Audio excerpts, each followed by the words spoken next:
Welcome home, where we provide information, inspiration, and motivator after motivator after motivator.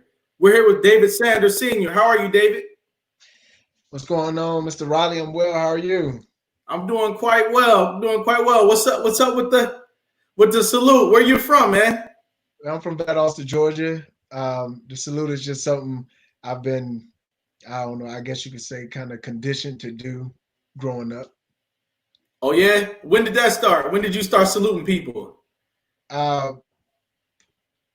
Maybe around like 2012, 2011, 2012, group of friends and I, we just throw up the signal. Right, Deuces, salute. right. That's one of the things that I definitely paid attention to over the years as I was growing up is how do we greet each other? You know what I mean? I remember, there was a growth in how we all greeted one another as we grew up. You know, there was a time when everybody would do the handshake, everybody doesn't know how to do. Then everybody started doing the fist bump, and then everybody started calling each other bro or bruh.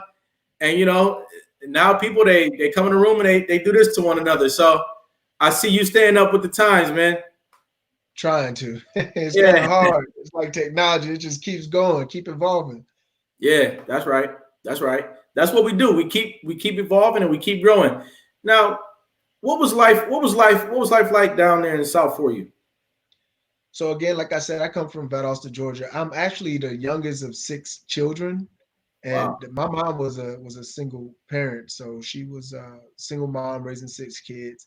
She actually adopted two of my cousins. So from time to time, you'll hear us interchange bruh or cuz, but more times than not, we'll exchange bro with each other because we are bro essentially. But it was tough. So having one parent in a home with one income and between 6 to 8 children, it wasn't easy. hmm And then So go ahead. no, go ahead. I'm sorry. When you say that it wasn't easy, can you paint that picture for us? Yeah, so there were times, and we hear often, like, or we see on movies, or we hear often through our hood tales, where people talk about not having lights on, not having water on, and things like that. So there were times that we were in a home without lights, without water. But I'll tell you, my mom, she had a work ethic like no other person I've ever seen. She at one point in her life, in my life, she worked 3 jobs. So she spent a lot of time away, but then she would come home, and the times that she did spend at home, she would give it all to us. So it Mhm. was it was hard sometimes to even understand how she even did it. Like, Right. but one thing I can say is that she kept food on the table, so that happened. She kept Now, clothes on her back.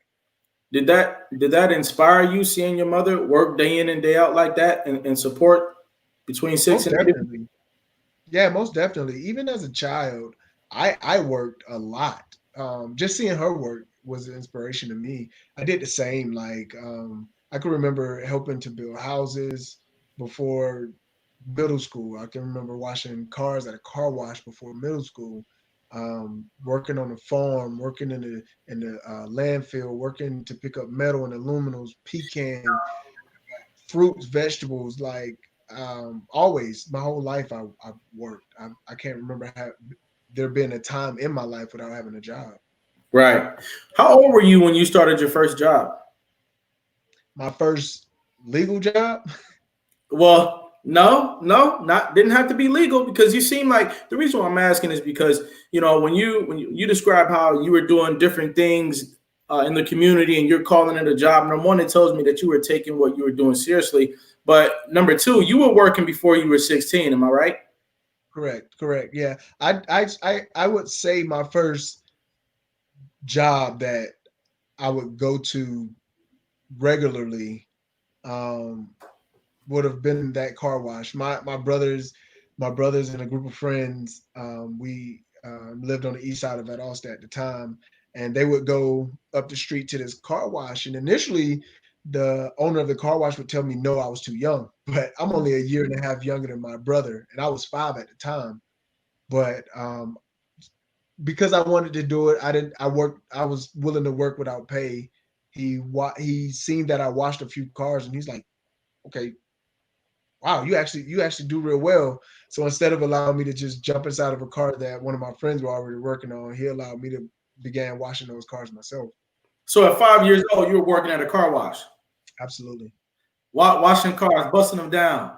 absolutely, yeah, definitely. Now, tell me, were you the one climbing up in the windshield, wiping out that windshield, and climbing in the back, wiping out that back window? You better believe it. The smallest one in the group Right, with the little hands. right.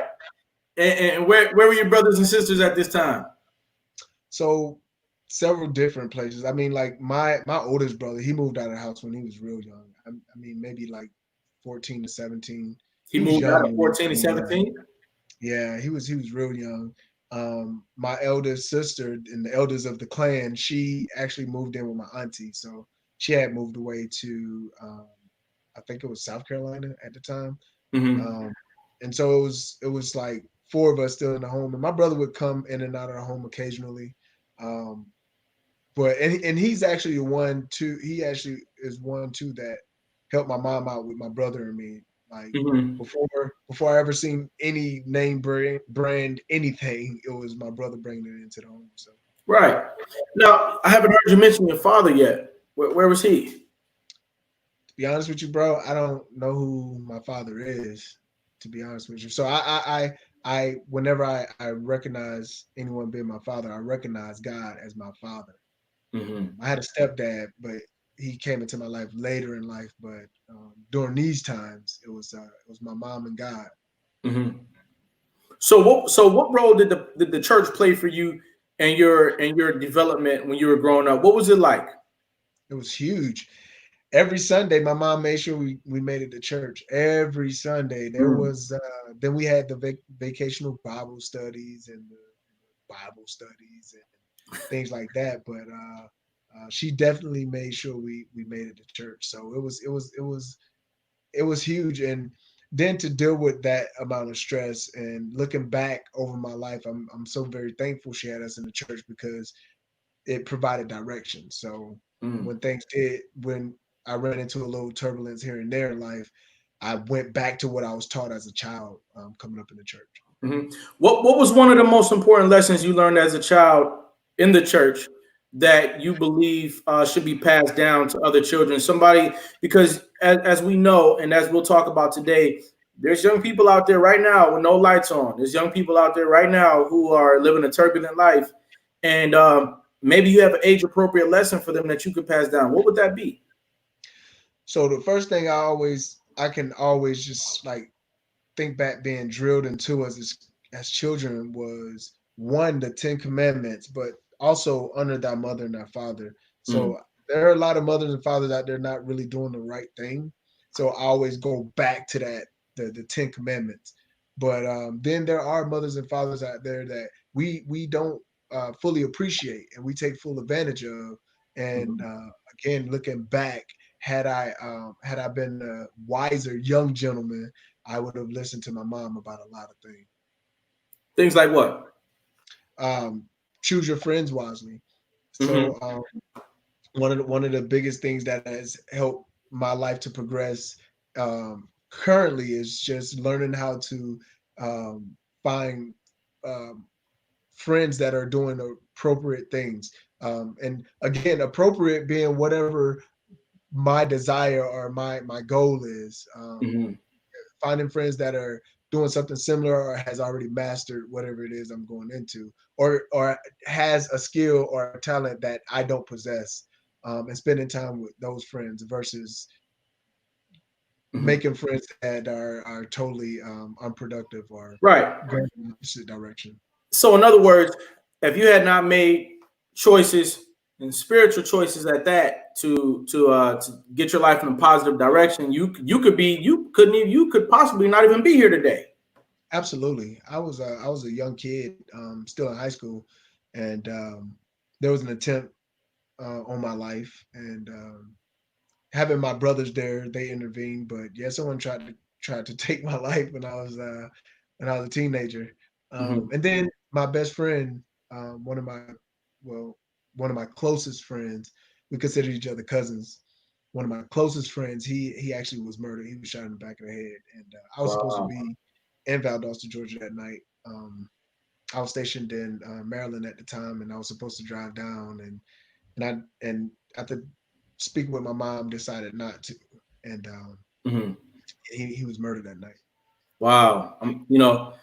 I'm sorry to hear that, and unfortunately, that is a common theme in our community. I want to know what's your take. What's your take on gun violence in our neighborhoods? I think so before I speak on gun violence, if I may, I just want to speak on having a gun.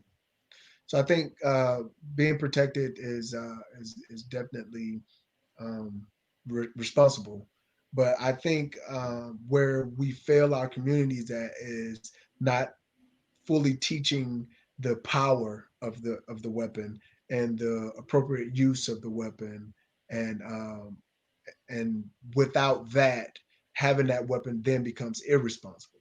Mhm. So, what would you say is the power of the gun, so to speak?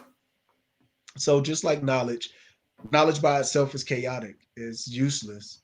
I can take knowledge just like a gun, like I sit it on a cabinet or on a countertop, excuse me, and nothing will ever happen. It'll just sit there.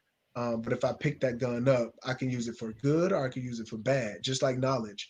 I can use it for good or I can use it for bad. I can use it to hunt. I can use it to, again, protect the home. Hmm. Or I can use it for extortion and violence and Hmm. oppression. So, So so how old were you? How old were you when you held your first gun? I think I may have been about 4 or 5.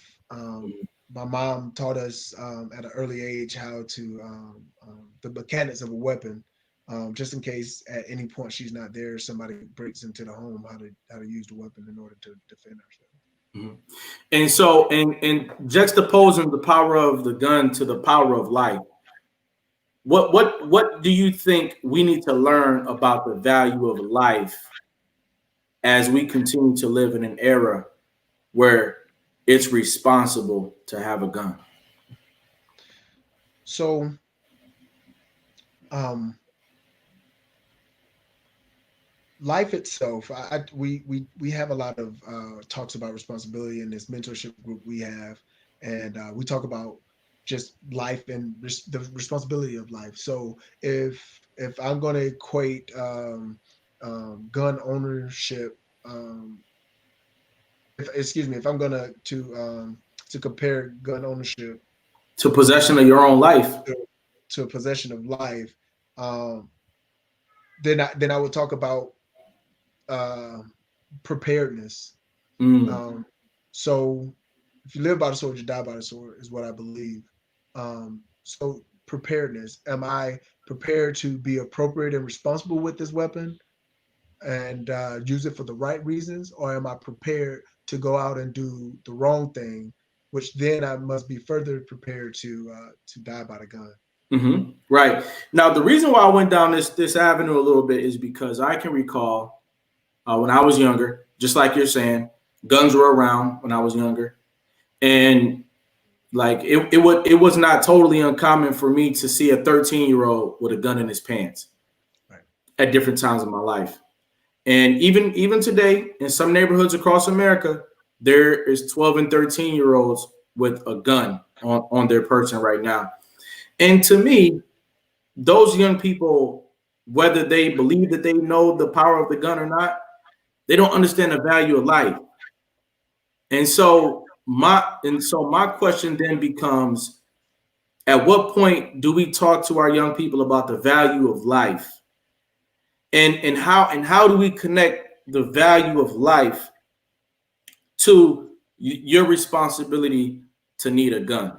You see what I mean? Absolutely. I see where you're at now. Um, to be honest with you, if I were to begin to speak to any human about gun ownership and gun safety, I would start as early as concept. Um, Mm. when a human is able to understand concepts, um, so if I have a child and they're eating, and at at whatever point that child is able to take the plate whenever they're done and knock it off the table as a Mhm. signal of I'm finished. At that Mhm. point is my responsibility as the parent to teach instead of knocking the plate off, an alternative, taking the spoon, tapping the dish or what have you. Likewise, if I have a child who's old enough to reach for or question the existence of a weapon, then it's time for me to teach this child how to properly use the weapon. So Mm. my wife used to think I was crazy. I would teach I would teach my children at a very young age to plug things into the light socket. And the question became, well, why do you teach them that so young? That's not responsible. Well, I teach them so young because they're going to be curious whether I show them or not. I would much rather show them how to do it, and every time I need something plugged up, have them do it. That way, they get tired of doing it. It's no more. It's no longer fun. It's no longer. They no longer have any skepticism about it. Mhm. It's now a chore. It's become a chore. So I take the skepticism away by introducing them to it, and then giving them the responsibility of plugging things in. Right. I think that's a solid point. Do you think that we discuss responsibility with our young people enough? The actual concept of responsibility in all things. Do you think we talk about that enough? I don't think that we do. I don't think that we do because I don't think that many of us know the true meaning of responsibility. I Hmm. think a lot of us equate responsibility to work or tasks, Right. and we don't fully equate it to our how we respond to all things. So Right. Yeah. responsibility is how we respond to things, our ability to respond appropriately. It's Mhm. not only when there's work, it's not only when there's trauma or things like that. It's to all things. So Right. like us being here today, my responsibility was to ensure that all my communications were taken care of. And while I did that, there was some other things that required me to be resilient, i.e., I wasn't responsible in that I didn't look at the time appropriately. So Mhm. I had to find an alternative location. So understanding that sometimes we're going to miss the mark, but how do we recover from that? Mhm. As another realm of responsibility that I don't think we discuss, at least not nearly enough to our children. I think you really just made one of the best points of the evening just now when you say that not only do we learn or discuss enough about responsibility, but we don't learn or discuss enough about recovery. I think Right. that's huge. Can you talk a little bit about recovery? Because in retrospect, there will be young people, there will be people in our age group or above our age group who are going to be piqued by this conversation. I want you to talk a little bit about recovery as it relates to responsibility. Absolutely. So I've been reading this book called Speed of Trust. And essentially, what it says is that when we're not able to fully trust, it slows down progress. And so, oftentimes, especially in our generation, we deal with all or nothing. Either I'm going to get it all, I'm going to do it all, or I'm going to do nothing. And we do Right. the same thing with success. We think success has to be right now, and oftentimes, when we fully dream how big our aspirations are, we give up because it's like, oh man, that's a huge mountain. And instead of taking one step at a time and learning how to achieve small wins and learning and recognizing small wins, and using those small wins to create this avalanche effect, right? Hmm. And so, likewise with recovery, we throw the whole relationship away when someone does something very small. We have a simple argument, and this person is stupid. They don't know what they're talking about. I never want to talk to them again. And I see it a lot on Facebook. Okay, if you don't agree with me on this one thing, we've been friends for 30 plus years, but you don't agree with me with this one thing, then we absolutely cannot be friends. Right. Uh, And and that sounds to me like almost like cancel culture. You familiar with that? I'm not yet. So when somebody who's in a public milieu, they might be having a conversation on Facebook, they might be having a conversation on Instagram, they might have been on a media outlet, and they say something that people don't like, and people say, "Oh, let's cancel them." Right. You heard that? You heard Yeah, that? yeah, yeah. I see it all the time. Yeah. Right. And so people's willingness to cancel somebody else is like not understanding the value of recovery. It's almost like people are too quick to fail. They're okay with failing before they give a 10 toes and 10 finger attempt at recovery. What do you think about that? Absolutely. Absolutely. I say all the time, we should have a plan, but we should have a get back up plan. Mm, Right. So people want to jump from plan A to plan B like that right. instead of staying with plan A, just learning how to get back up. Because I've been in the ring several times, and thank God I've never been knocked down, but I always have a plan for if I'm knocked down. Uh, I talk to myself before I get in the ring about what that would look like, what that could potentially feel like, and if I am to be knocked down, what is my plan to get back up? How do I recover from it? How do I find my distance away from my opponent once I'm back up on my feet in order to get back right? So likewise with opposition in Right. anything that we're doing in life, yeah, we should have a get back up plan. How am I going to recover? If I blow all my money in this investment, am I just going to give up, or am I going to learn from my mistakes, talk to people about the mistakes, and then look to partner with other people in order to get back to plan A? That's right. Can you talk to me? Actually, you're getting a lot of love out there in the building right now. Yolanda Riley says The Speed of True by Stephen M.H. Covey. And Yes, ma'am. also, I hope you didn't miss out that Landis said it's important to learn how to recover from the missing mark. So true. I mean, the things that you're saying are really resonating with the community tonight. I want you to know that as well. Thank Also, Ani you. Riley says you can learn from everyone. There's something powerful about taking the time to understand one's perspective. So when you get in comments like that, that you're in the correct vein. I think it would be very powerful for you to talk about a time in life when you got knocked down and you had to come up with a plan for you to get back up. Definitely. I remember being deployed to Afghanistan, and this is one of the toughest times of my life. I was in Afghanistan, and I end up getting demoted. Okay. So what happened was I was studying for the board, and this is right around the time I met my wife. I'm studying for the board, and I end up falling asleep, and I missed formation. Well, I got counseling, pretty much them telling me, don't do it again or you're going to get punished. And then the very next day, same thing, studying for the board, fell asleep. And this time they're like, hey, no more kidding. You do it again, I'm going to slam you. Studying for the board, fell asleep. So I had all these alarm clocks. I had like three alarm clocks set up. I missed all of them, right? And so I ended up getting demoted. Well, I was bothered by that because uh, just from my point of view, I don't take medicine. I've never liked medicine, even as a child. I never really liked the dependency on anything.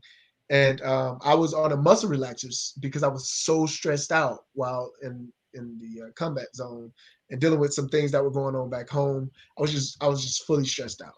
Right. And what happened was I thought I had a wisdom tooth issues, but when I went to the dentist explained to me that I was grinding my teeth so hard at night that my muscles were locking up, and Hmm.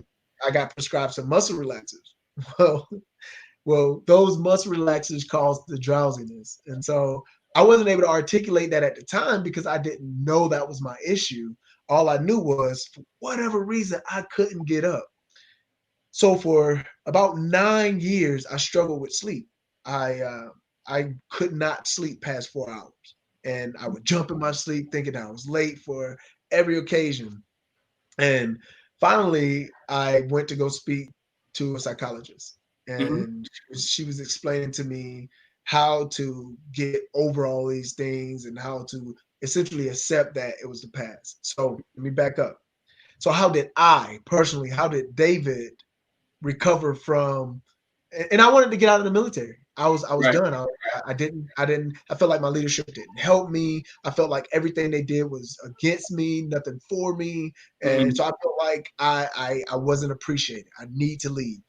Well, after evaluating everything that happened, one of the things I learned is that I gained a lot of trust and respect from senior leaders because and I didn't even realize during the time that I was on the extra duties, and so extra duties just mean even after you get off work, you got to go back to work to like clean things and reorganize things and stuff like that. So after I got off the extra, while I was on the extra duty, I was singing and still talking to people, keeping people happy, and things like that. Didn't fully recognize that at the time. Um, I had this the psychologist that I talked to at the time tell me that I helped him get through a lot of the issues that he was going through because of my ability to still be joyful during everything that happened. So what helped me was none other than God. Because while I wanted to be bitter, I couldn't. While I wanted to be mad, I couldn't. While I wanted to give up, I couldn't. And I continued to grow essentially outside of my consciousness. Like I continue to evolve, I continue to be strengthened outside of my conscious. So fast forward into today and my understanding of what I did to recover. I recognize stress as a tool instead of as a deterrence or opposition or as a obstacle. So a Yep. lot of times we look at stress, stress is bad. Well, stress is required. We cannot live without stress. Stress makes us stronger depending on how we look at it. Had I looked at my situation as I'm a failure, nothing I do is good enough, no one had, I was betrayed, I would have gotten out of the military. And at first, I didn't think like that. But what my thoughts became were, I'm going to show them I can do this. Right. This was a setback, and they made a mistake, and I'm going Mhm. to prove to them that they made a mistake. And you know what? I needed this so I could get refocused. Right. And so instead of looking at the stressor as a bad thing, I looked at the stressor as something that was helping to push me forward. Right. And so what I also hear you talking about, David, is accountability. So let's Absolutely. introduce that word in this conversation too. What role did the accountability play in your not only get back up plan in your life, but your ability to rise above your challenges throughout life? Talk about accountability. So for that particular incident, absolutely. I had to realize that whether I was on medication or not, it was my responsibility to be somewhere on time. That Mhm. was my responsibility. And I carried that and I continue to carry that, but I carried that for 9 years in a bad way to where it affected my sleep until I got the appropriateness from it. Yes, you have to be accountable for your actions, but no, you don't have to think that it's not an all or nothing. Everyone isn't looking to slam you. You have new relationships. You have a fresh start with a fresh unit with fresh coworkers. So don't put them in the same pot that you were in with your other coworkers. Oh, and by the way, had they known or were able to understand what you were going through, the situation may have been different. Now you're able to better communicate what you have going on so that no one is left in the dark, to include Right. yourself. Because I may say something in my life that's untrue. Even me, I may say something in my life to maybe try to give myself a boost. Or I may say something in my life that maybe I want to remember not to do, but I may be speaking incorrectly over my own life. So Right. being able to communicate appropriately with other people then fosters that accountability. Just like here right now. Right. I was talking about stress and stress appropriation and being able to understand and appreciate stress, but using accountability, Yep. which then helps me become more accountable in my communication as well. That's right. We're sitting here with David Sanders, and we're getting ready to take a brief break. But when we get back, we're going to get into some real value from David Sanders Sr. This gentleman is a wealth of knowledge, And he has a lot more on the way for us. So stay tuned. America's Next Motivator. Monday, Wednesday, and Friday at 5 p.m. Eastern. Tuesday and Thursday at 10 a.m. Eastern. America's Next Motivator. Hosted by Cedric Riley. Sponsored by our good friends at 4D Healthware.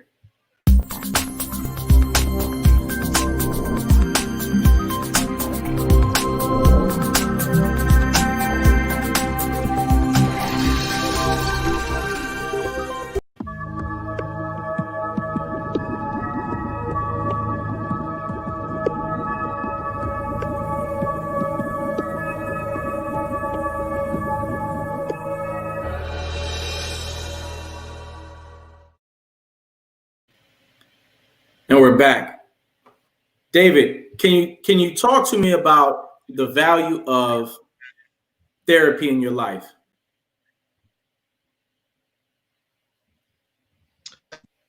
I resisted it at first. Yeah. I'm not gonna lie. It was the the stigma. Like, therapy is bad. Therapy means you have an issue. Therapy means you're not strong enough. Therapy means you're weak. And for a long time, I resisted the idea of it. I resisted the thought of therapy. Like, how can somebody else tell me what I feel? How can somebody else tell me how to feel, how to think, what to think, when to think? And what I didn't realize is that yes, I may have this specific issue that no one can tell me about, Mm-hmm. but then there are all of these objectives around this specific issue that never change. It's like math. Math never changes. And Right. so 2 plus 2 will always be 4. And Right. so there's some life that we can get from therapists that we may have just missed altogether. And while it doesn't speak specifically to what we're dealing with, having a full understanding of the objectivity around our specific issue helps Mhm. us to better deal with those things. Right. And Now, do you think that you're dealing with the absence of your father played into your disbelief in something like therapy or counseling? And the reason why I ask you that is because from what I see, right, when I've gone to a friend's house and their dad was there raising them, or when I observe father-son relationships today, there's a constant iron sharpens iron sort of lifestyle that I see. There is a constant, healthy sort of back and forth, or a constant steering, if you will, from the father to the son. And I because I grew up without my father as well, and I wonder if that lack of an effective back and forth with somebody who looks like you, who potentially behaves like you, contributes to you not really believing in therapy. It I've never even thought of that, to be honest with you. I know a lot of it was just being in the military and um, having this fear of, well, if something's wrong with me mentally, I can't carry a weapon. If I can't carry a weapon, I can't continue on in my career. So I Mhm. know that part was there. But as far as not having a father, it very well could be. I never thought of that. Mhm. I never. I know it did play a huge part in my ability to appreciate authority, or even listen to authority. Because when I Wow. first came in, I was hard headed. Right. I really was. Right. But Now, I'm not sure what it did for therapy.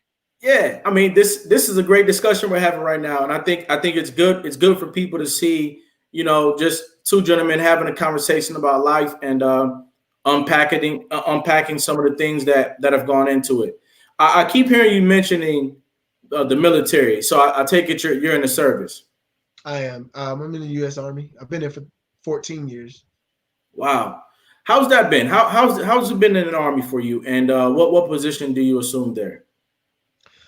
So currently, I'm a human resource. Well, I'm working as an equal opportunity practitioner, but I'm a human resources professional in the military. It's been rough. It's been really rough. Even at the start of my career, it was really rough in basic training. Mm-hmm. Um, but it's been, I'm thankful that it's been rough. I'm thankful. I've seen and I've heard a lot of people that were advanced in the military or given a handout and helped up in the military. And mine was quite the opposite for the most part. I had some really good leaders, but I had some really toxic leaders in my career. And I'm thankful because, again, looking back over those times spent with those toxic leaders, it really helped me to assess me. What do I not want to be like? Mm-hmm. And being that I went in the opposite direction of what those leaders were, it gave me the opportunity to meet people from so many different walks of life. People are so very open and honest and candid with me, and I can appreciate that because it helps me to grow. Seeing again those objectivities helps me shape who David should and shouldn't be. Mm-hmm. And so how did it open your mind when you got out of basic training and you were a part of something that was thousands of people strong? How did that open your mind? It was it, it was liberating Mm-hmm. because I too lived in Cleveland. So I grew up in Valdosta, Georgia. I moved to Cleveland for 3 years. Cleveland, Uh, Ohio. yes, yes, sir. Okay. 123rd and Kisman on the east side of Cleveland, Wow. and then I moved back to Valdosta. Um, and while I met a lot of friends up and down the East Coast, I really didn't know much about life and culture. There are Mm-hmm. so many different types of cultures, people with different languages, and there are different issues. It it helped me to understand that no man is an island. No one is earth by themselves, and that everybody has different challenges, and to be appreciative of the things that I do have because I struggled a lot during that time with the things that I didn't have or I never had, Mm-hmm. to include a father. But then hearing some of the stories of fathers who were abusive and fathers who were toxic and neglectful, I was thankful to God that I didn't have a father. Mm-hmm. And so it really was liberating. It really did help to strengthen my character. Right. Um, yeah. Okay. And so in your life, you had this brain opening experience from being a part of something that was just honorable and huge, right? And like you said, you got to observe leaders from an objective standpoint, and you were able to sort of prune yourself through the guidance that was provided for you, and while other people were pruning you as well. And so when you talk about magnificent experiences like that in my different type of world, I'm thinking about the millions of young people out there who need that sort of a brain opening experience in order for them to begin to understand the value of life, understand the concepts of responsibility, understand the concepts of accountability, and to really dodge the major pitfalls that could be lurking for them out there. Um, do you think that young people also need a brain opening, eye awakening experience in their lives as well? Most definitely. So the Army teaches this training, and I was blessed to be able to go become a master resilience trainer. But the Army teaches master resilience training to all of its soldiers and their family members. And I wanted to take that system and actually go into these neighborhoods and teach, underprivileged kids or fatherless kids how to become more resilient. How do we become more resilient? Essentially, how do we navigate through the bad and become better because of it? Right. And that training was for me the absolute best training the military could have given me. Mm-hmm. I had gone to the Harvard negotiation course. I just currently graduated the equal opportunity course. I had the opportunity to go through the immersion leader course with George Washington. So I was able to go to a lot of training. Um, I got introduced to the conflict resolution course, but above all of that training, I still hold the master resilience training in the highest regard. Yeah. So you took some of that information. You took your level of mastery, and you created your own system out of it. Absolutely. So Wow. when I was denied the ability to train and teach the MRT to underprivileged children, I prayed to God and I just told God, listen, I really want to make change in the world. I really want to make change in our communities. What can I do? What should I do? And the revelation was create your own system. You've had enough leadership training to and initially it was a program, right? I woke up to, oh, I'm gonna start this program. You had enough training to start your own program. And so through prayer and fasting, I started writing. And I'll be honest with you, Mr. Riley, when I first completed it, I didn't understand it. I couldn't fully conceptualize what it was. And I did all of this uh, inspired by God through the direction of God. So David's carnal mind didn't understand the system initially.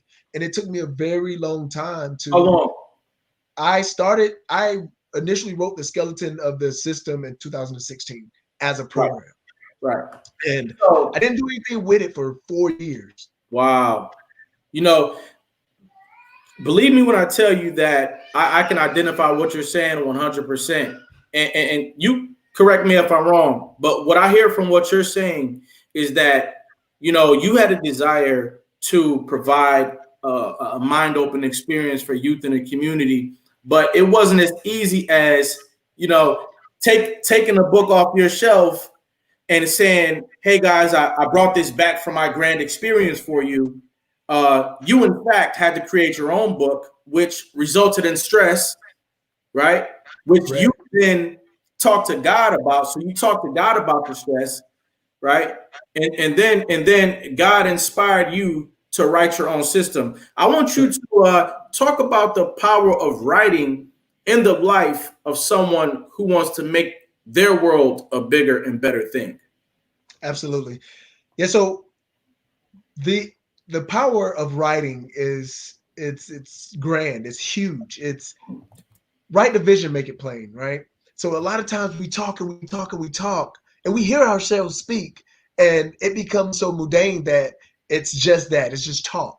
But when you put things down on paper, it almost feels like an instruction. Now I must do this.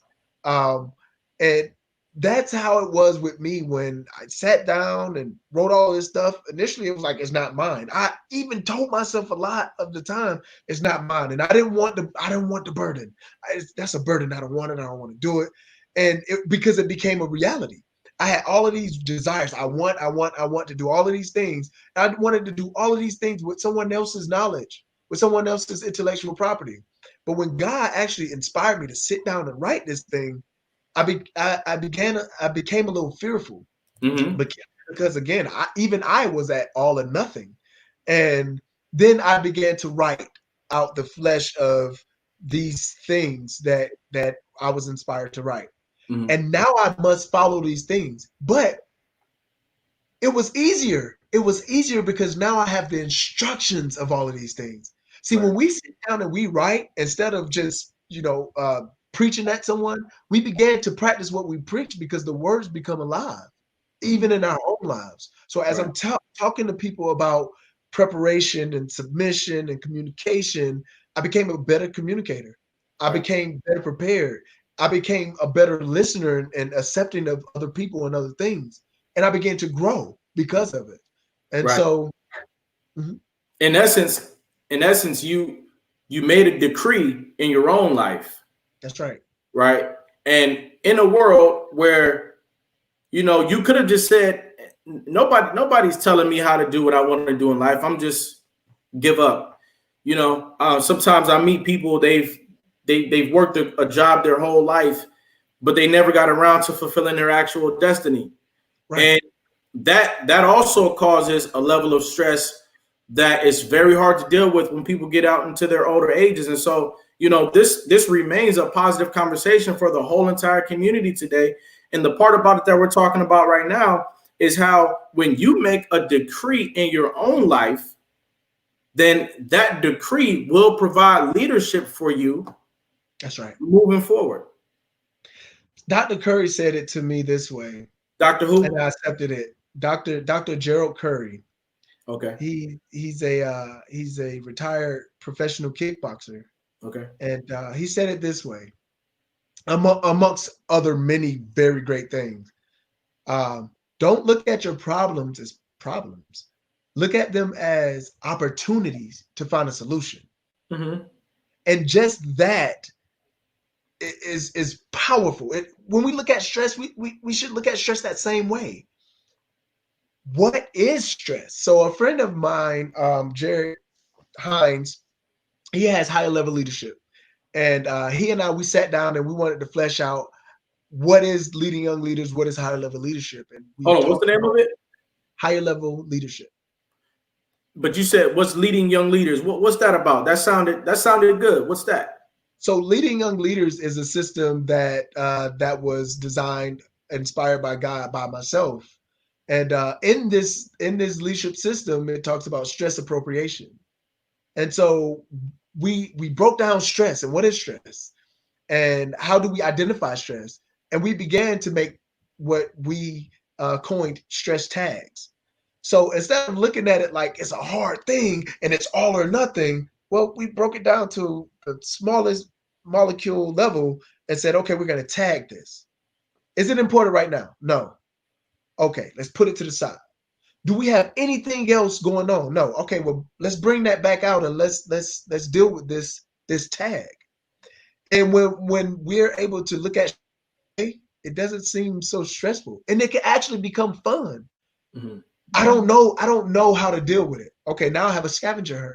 Now I have to go look to see if anybody else has dealt with this and what did they do to navigate this obstacle. So Right. how do I find the cheat codes to all of my obstacles in life? Mm-hmm. And it makes stress, well, not stress anymore. Right. It makes it life. It makes stress Absolutely. a viable part of life. And so when you talk about the fact that you actually created a system, I want to say pause the conversation and acknowledge that that's powerful. Thank You didn't come up with a just a phrase. You didn't come up with just a pamphlet. Just an after school program. You created an actual system, and systems is what gives way to repetition, and repetition is what gives way to progress, and progress is all we really are asking for. Progress is what young people in America are asking for. Progress is what families in America are asking for. Progress is what adults are asking for. Just progress. And systems are what produce progress. So I'm proud of you. thank you. Um, for sure. And when you talk about, how you broke it down into creating tags for different things, and as opposed to looking at something as an insurmountable um, challenge, looking at it as an opportunity for a scavenger hunt, right? It sounds to me like you're on the verge of creating a very powerful system. Where are you today with this system? So currently, I'm working with the CEO of Aina Given. She's What's that? also so it's a I used to work with this great leader, and he introduced me to his wife, who is also a coach, mentor, and great leader herself, who works at the currently at the Rome Embassy, and she's an educator. So she also has her personal venture where she trains, coach, mentors women globally, actually. And it's Aina.com, AINA.com. Ms. Carmen Westbrook is working to help me become more of a coach, teacher, mentor. Because while I've had all of this leadership experience and I've had all of this leadership training, I've never been in a position where I was able to coach in my own realm or in my own domain or Mhm. what have you. And so she's coaching me and teaching me how to go out and make this a tangible thing that we can actually plug into other areas of human interaction, relationship. Wow. And so where do you guys look forward to rolling this out at? So the plan was this year before COVID kicked in was to go speak to 30 schools or school heads and to talk about the implementation of the system, because the system is already a thing. Like anyone can take the system right now, they can adopt the system right now and put it to any program or any type of human relationship or negotiation, and it comes alive to assist in whatever venture they have, whatever goal, whatever aspiration they have.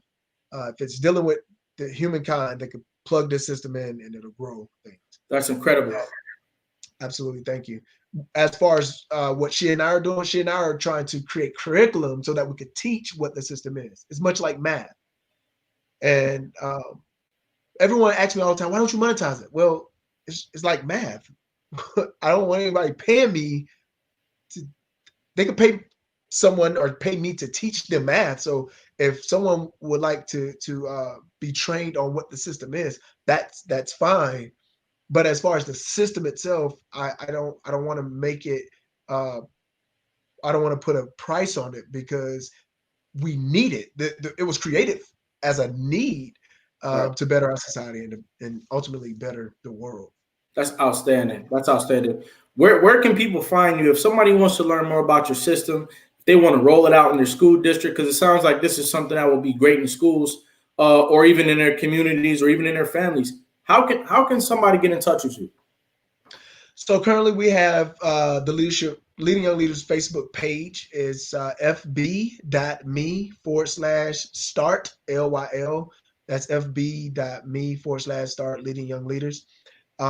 We are working right now through Vistaprint to get the website up and running. So that's currently it's currently on hold.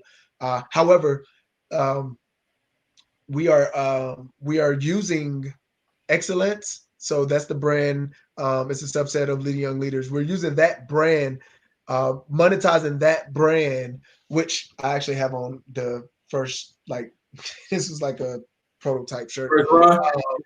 Yeah, Excellence. Talk about So that. What's that represent and what's it mean? so it's a we're using this to monetize and to financially back the integration of Leading Young Leaders. What excellence mean is just that and it's for children. So Leading Young Leaders is for children and young leaders, but excellence is for children essentially. Okay. Just to inspire them to learn more about the system. Hmm. Excellence is just says that although we're small like ants, we can do big things. Right. Uh, ants, as we all know, can lift more of their body weight than any other animal on the planet, Right. right? Yep. And whenever they come together as a community, as a body, they're able to do marvelous and wonderful things. I mean, we have ant hills that are over 10 feet high. Right. Come Yep. on. Yep. And look at the size of an ant. Yeah. So David, let me ask you as we round third base here, what's next for you? You're obviously a star, and how old are you, by the way? So I'm 33 years old. What's next is the development of programs and integration into schools. Hmm. So um, once I retire, I'll have the ability to actually fully integrate myself into building programs, hopefully nationally and eventually globally. But right now, I'm really, really, really focusing on getting excellence up so that we can have the financial support and the financial means to actually push the system the way that we want to. Wow. This has been a great discussion tonight. What would you say? What would you say to other 30-year-olds out there who might be wanting to get on the journey of discovering their true potential, but they haven't been able to get on that journey yet? What would you say to encourage them to get there? You have to be your biggest fan. You have to be your biggest follower, and you have to lead yourself above anything else that is leading you other than God. And what that looks like is this: whenever you feel like you can't do it, you have to cheer your way through it. Fake it until you make it. And eventually you'll believe yourself.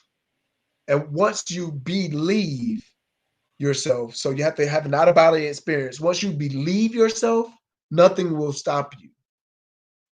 So that'll be the first thing I tell them. And then as far as like actually putting action to what it is they're doing, we can talk all day long. Mhm. Talking is cheap, but you have to know that if you invest time into what you're doing, you will succeed. Anything we give attention to or we submit to grows. Anything we submit to grows. That's If we right. put a seed in the ground and we leave it, it may grow, it may die. But if we put a seed in the ground and we submit to the requirements to nurture that seed, water that seed, it'll eventually grow. Right. So if you put time to hanging out and being lazy, laziness will grow in your life. If you put time to